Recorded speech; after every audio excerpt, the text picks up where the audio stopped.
கட்சி வேட்பாளராக அண்ணன் சீமான் அவர்கள் இந்த ஈரோடு கிழக்கு இடைத்தேர்தலை நிறுத்தியிருக்காரு. சூரம்பட்டி 4 சாலையில் இருந்து உறவுகளோடு நடந்து போய் வேட்புமனு தாக்கல் செய்வதாக இருந்தது. ஆனால் எங்களுக்கு அனுமதி மறுக்கப்பட்டிருக்கு. சட்டத்தை மீறுபவர்கள் அல்ல நாம் தமிழர் கட்சிங்கிறது மக்களுக்கு புரிய வைக்கிறோம். அதே போல காவல்துறைக்கு நாங்கள் அண்ணன் சீமான் அவர்கள் அதைத்தான் எங்களுக்கு சொல்லியிருக்காரு. திமுக அராஜக ஆட்சிதான் ஜனநாயகப்படி தேர்தலை சந்திக்கவில்லை. திமுகவா நாம் தமிழர் கட்சி சீதாலட்சுமியை பார்த்துடலாம் அப்படின்ட்டு நாங்க தனியால போறோம். வழக்கு பாய்வதாக இருந்தால் திமுக ஸ்டாலின் அவர்களுக்கு முதலமைச்சர் எச்சரிக்கை விடுக்கிறார். எம் மேல வழக்கு பாயிட்டோம். எங்களுடைய உறவுகள் ஒருத்தர் மேற்கொண்டு நீ வழக்கு போடக்கூடாது.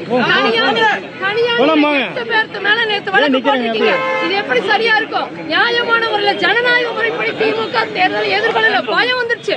அண்ணன் சீமான் அவர்கள் 10 நாள் இந்த ஈரோட்டு மண்ணில் தமிழர் மண்ணில் நிக்க போறாரு.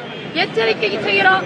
ஸ்டாலின் அவர்களுக்கு பயம் வந்துருச்சு. அதனாலதான் இந்த உறவுகளோட போற கூட அனுமதி மறுக்கிறாரு. பாத்துக்கலாம். திமுகவா நாம் தமிழர் கட்சி சீதாலட்சுமி